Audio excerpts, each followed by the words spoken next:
Hear how members from Pike Off OTA are reacting to the approved turnpike, what Floridians should be expecting with Hurricane Ian, and multiple golf carts have been stolen from OU's campus. This is OU Nightly.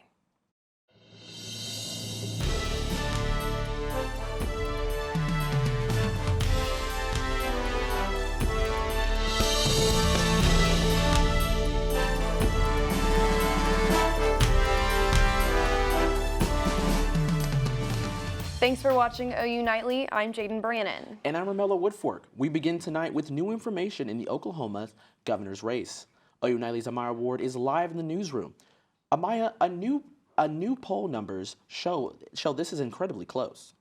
That's right, guys. A poll conducted by KOCO 5 News in Oklahoma City and Amber Integrated shows that current Governor Kevin Stitt and challenger Joy Hoffmeister are in an extremely tight race in Oklahoma's upcoming gubernatorial race. The poll just released today shows that Stitt has just a 3-point lead over Hoffmeister, 47% to 44%. This includes voters committed to their candidate and leaning towards them. Just 7% of voters are still undecided in this race.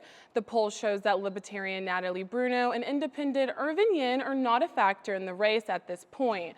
Now we know topics like education, abortion, and the economy are the biggest influences for voters this November. The election takes place 5 weeks from tomorrow. Back to you guys in the studio. Thanks, Amaya. And Norman residents continue to battle for their homes as litigation issues continue against the OTA. I spoke with a member of Pike Off OTA and his direct connection to the issue. This quiet, calming area is set to be the future home of a loud, busy highway. The new turnpike would destroy many homes, but Norman residents are not backing down without a fight. We are working to fight the turnpike process. Randy Carter has lived on his property for decades, but the turnpike threatens his long-standing home. On where the turnpike for the southern extension going through Cleveland County, city of Norman, runs right through my living room right here. Carter has lived on this property for 40+ years. He's built every square foot by hand. If the turnpike is constructed, where I'm standing now will be the heart of the highway. With my own hands, I dug every footing, poured all the concrete, plumbed every pipe, ran every wire, painted every wall in that house. Randy joined Pike Off OTA from its birth. Now the organization is focusing on an upcoming election to help combat the OTA. In trying to help get the vote out for the upcoming election, Randy wants Oklahomans to know they could be next to lose their homes. Your property just as well as it's trying to take mine right now. So it would behoove citizens of Oklahoma to become aware of what this Turnpike Authority has the potential to do and to help us stop them now before they come and create this Category 5 devastation all over the state. And the OTA and Pike Off OTA will be discussing studies concerning the potential new turnpike at the Capitol tomorrow at 9. And right now, it's a state of emergency in Florida. Hurricane Ian is rapidly intensifying and is forecast to become a major hurricane, predicted to strike Florida's Gulf Coast with life-threatening force, which has national forecasters on high alert. CNN's Connor Powell has the latest from Florida. This could be the storm that we've hoped would never come to our shores. The threat of a force we haven't seen in our lifetime. That's the worry of officials across Florida and national forecasters in Tampa, where the last major hurricane to make a direct strike was over 100 years ago. The threat of Hurricane Ian triggering an installation-wide mandatory evacuation on the MacDill Air Force Base and prompting mandatory evacuations in parts of Hillsborough County, where schools are now closed through at least Thursday. Officials aren't mincing words in warning people to act now. Well, you certainly can replace personal possessions. You can't bring anyone back to life. And I think these last couple of years with these superstorms, if that hasn't shown us how devastating Mother Nature can be, Mother Nature always wins. This is nothing to mess around with. If you can leave, just leave now, and we will take care of your personal property. In Jacksonville, Florida, I'm Connor Powell.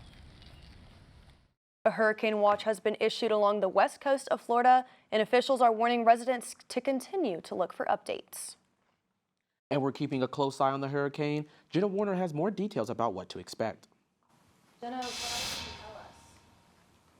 Right, guys, so this weekend, Hurricane Ian underwent rapid intensification where it was upgraded to a hurricane. Currently, it is a Category 1 storm, and it is expected to upgrade into a major hurricane once it moves north of Cuba and moves into the warmer waters in the Gulf. So tracking this out, it looks like Hurricane Ian will impact the western coast of Florida. There are those watches and warnings out as the hurricane moves into Florida for the Panhandle. So if you know any family members, anyone in the path, reach out, make sure they have a plan, make sure they are being prepared. So coming up later in weather, we're going to talk about how the dry pattern is going to continue on into the week, as well as we'll have some slightly cooler temperatures to deal with, but we will be talking about some positive, we might have rain chances on that 7-day. Back to you guys at the desk.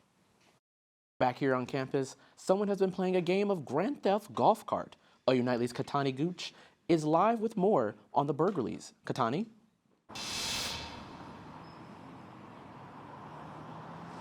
That's right. Golf carts just like these are seen all around campus. And since the beginning of August, a total of 5 have come up missing. We reached out to OUPD to see why these carts keep getting stolen. We're still waiting on a response. It seems like every week these Norman alerts are sent out to students and parents. OU's Admissions and Recruitment Office uses these golf carts for campus tours. They haven't had any theft issues, but are continuing to take steps to ensure that it stays that way. Have our golf carts locked overnight, and then our staff and student employees are well trained on locking. The golf carts, it can be a little bit inconvenient to take them, park them, lock them. It's a next step, but it helps us to keep our golf carts safe.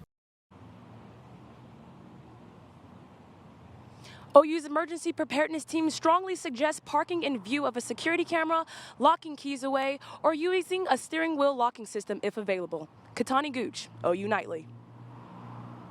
Thanks, Katani. A funeral was held for a Richmond police officer killed in the line of duty. Carolyn Felling has that and the rest of today's international headlines from the News Center. Yes, an Indiana community comes together to support a canine officer who was killed while in the line of duty. In Richmond, community members joined the family and friends for a funeral service held in memory for Officer Sierra Burton. Officer Burton was killed last week when she was shot in the head at a traffic stop. The 28-year-old officer spent several weeks in the hospital before passing away due to her injuries. Following the service, fellow law enforcement officers lined up and carried Burton's casket from Richmond to a cemetery where she was laid to rest. French-Iranian author and filmmaker Marjane Satrapi has risen to global stardom. Satrapi shares the story of her childhood in Iran during the Islamic Republic and the various struggles she faced in that environment. She spoke with Christine Omnipour regarding the impact of the latest protests in Iran, triggered by the death of 22-year-old Masha Amini. And same-sex couples can now get married in Cuba. Voters on the island have officially legalized same-sex marriage in an election held on Sunday. The National Electoral Council says a majority of the voters are also in support of a family code that will increase protection for women, children, and the LGBTQ community. And at the beginning of Fidel Castro's revolution, gay people were not accepted by the new government.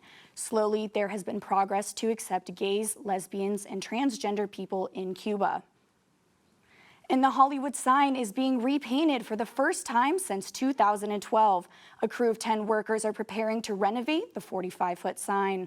Romelo, Jayden, back to you at the desk. Well, thanks, Carolyn. I'm excited to see what it looks like. Many of us have experienced quite a bit of shortages within the past year. This go around, beer is becoming our new shortage of the season. And many people are beginning to see a hike in utility bill prices. Stick around to see what you need to know about your electric bill.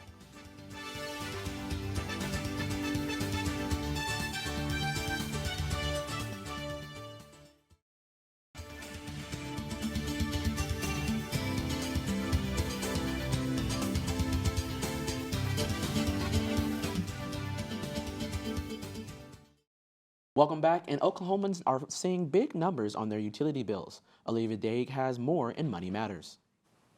That's right, Romelo. Gas prices at the pump are getting cheaper, but many Oklahomans are noticing high utility bills. Although temperatures haven't quite yet dropped, many are bracing for high heating bills for the winter. Earlier this month, the U.S. Energy Information Administration said Oklahoma saw one of the biggest price hikes in electric bills over the summer. They said consumers paid 49% more in June of 2022 than in June of 2021. And they say all that glitters isn't gold, and that's probably true right now because gold isn't holding its value. During a recession, buying gold is supposed to be a safe bet, so it's strange that gold is 20% cheaper now than it was in March.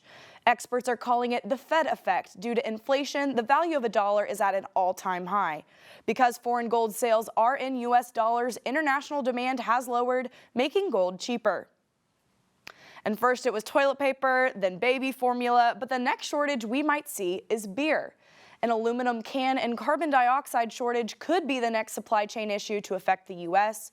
Industry experts aren't sure that this will result in shortages necessarily, but that the variety and selection of your beer could be more limited. Right now, beer is currently 5% more expensive. So if you're wanting to enjoy a cold one at happy hour, your favorite beer might not be in stock or you might have to pay a little extra. Romelo, Jayden. Thanks, Olivia. Students on campus got to take part in learning about other countries and regions. Stay tuned to see how some students were immersed in the global market. And Jenna, I got to have a pretty nice walk to the biz earlier today. What are some ways you suggest on how I should enjoy this great weather? Well, it's great to get out there, walk your dog, go on a light stroll around campus like you did. Either way, it's a great day to get outside. Weather is next. We'll have more in a bit.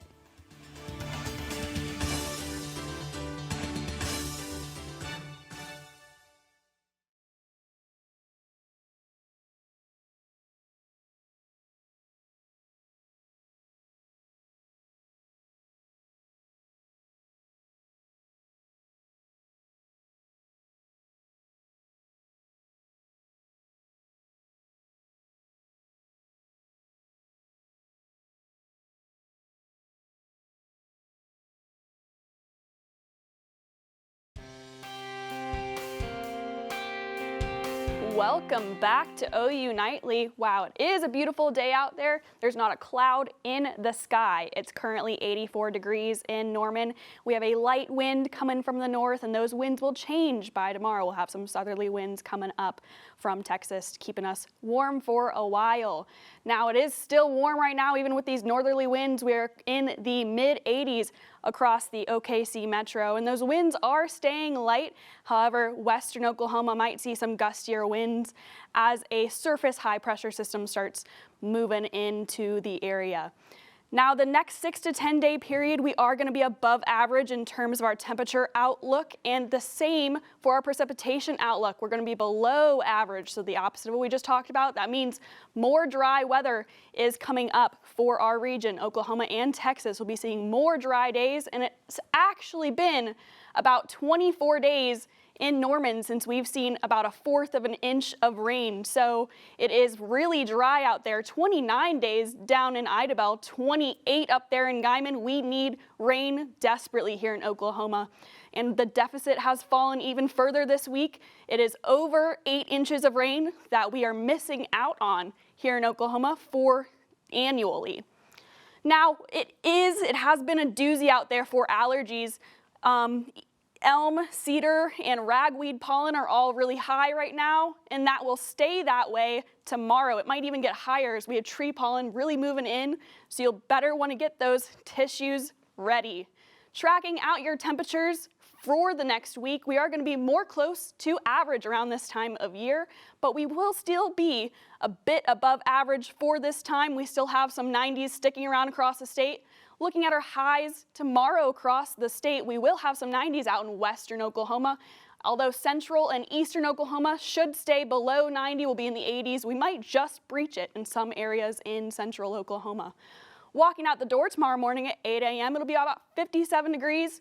You'll want to have a light jacket on hand, but you'll shed that by the time lunchtime comes around. It'll be about 80 degrees, and we'll work our way up to the end of the workday. It'll be a toasty one in the 80s, but it is still cooler than it was last week. Now, taking a final look at the 7-day forecast, we do have rain on the forecast on Monday, so some positive news is on the rise. Back to you guys at the desk. Thanks, Jenna. The International Advisory Committee is giving a chance for students to immerse themselves in a global market. IAC held an international bazaar last Friday on the South Oval to introduce the OU community to various countries and regions. Several international student organizations joined in to share a little bit of their culture. For more IAC events, visit the IAC page on the OU Engage website. And you know, now I have been trying to plan my OU Texas weekend, but have been dying to know when the game will start. Dylan Rivera has the details on when we can be expecting the Red River kickoff. Dylan? Book your hotel, check the train schedule, and set your breakfast plans. Kick time in Dallas is set. But before the Sooners get to the Cotton Bowl, the coaches say there's a lot to clean up here in Norman. Stay tuned for sports.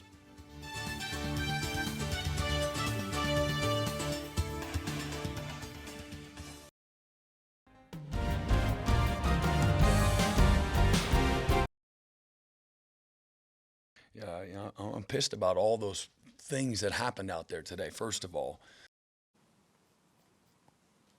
Head coach Brent Venables less chipper than usual following Oklahoma's 41-34 loss to Kansas State on Saturday. Hello and welcome into OU Nightly Sports. I'm Dylan Rivera. K-State has had the Sooners number 3 out of the last 4 years. And a big reason for the Sooners' loss this year was wearing the silver and purple and lining up under center. Amaya Ward has more on Adrian Martinez's standout performance.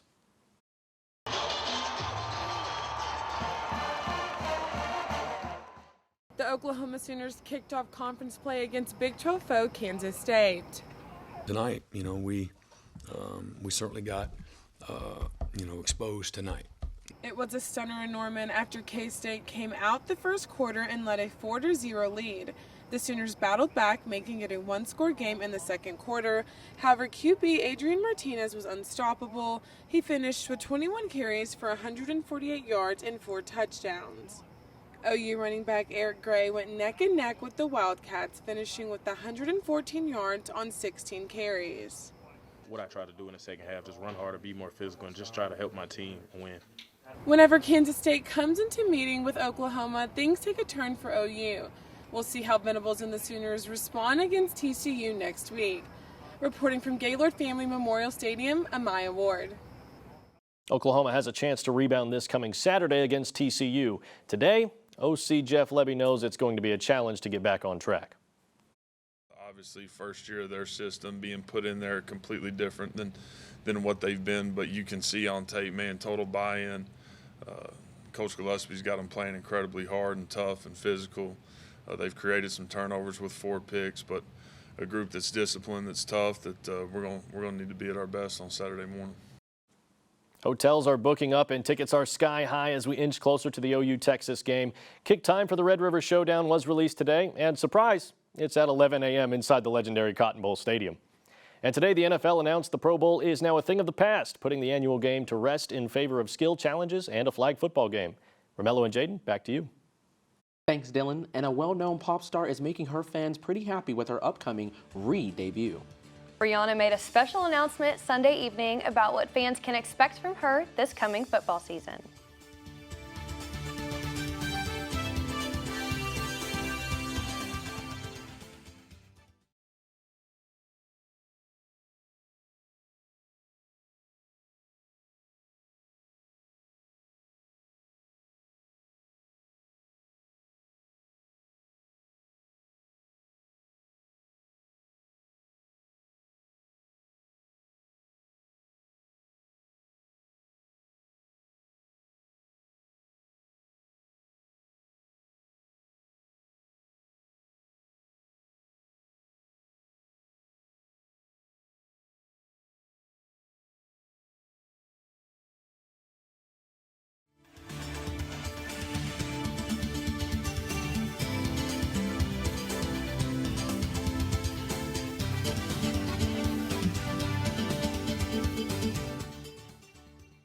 I'm Coy Taylor at the OU Nightly Update Desk. The Norman Police Department is looking for a missing 28-year-old man. NPD says they are attempting to locate Timothy Gherkin. The department says Gherkin was last seen about 2 weeks ago on September 14th. He stands 5 feet 6 inches tall, has brown hair and hazel eyes. If you see Gherkin, police say do not attempt to contact him and call 911. Romelo, Jayden, back to you in the studio. Thanks, Coy. And Riri is making her grand re-return for the Super Bowl 57 halftime show.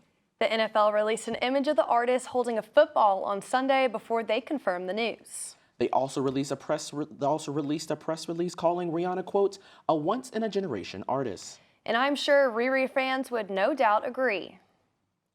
And Jenna, I know Jenna's keeping an eye on the storm for us. Jenna, can you give us an update about it? Thanks, Romelo. So during the show, the Hurricane Ian has actually been updated to a Category 2 hurricane. So it's currently dropping some heavy rain on Cuba as it moves into the Gulf of Mexico. So this is actually taking a look at some retired I-named storms that have impacted the U.S. We have Ida from last year. It hit in the New Orleans area. We have Irma from back in 2017. So we are no stranger to I-named hurricanes impacting the U.S. and wreaking havoc overall. Tonight in Norman, it'll be a great evening. We'll have clear skies. There shouldn't be many clouds about, and we'll get down to 57, so it'll be pretty chilly. Might have a jacket, but overall great weather for fall. Back to you guys. Thanks, Jenna, and thank you for joining us tonight on OU Nightly. Be sure to tune in weekdays live at 4:30. Have a good night.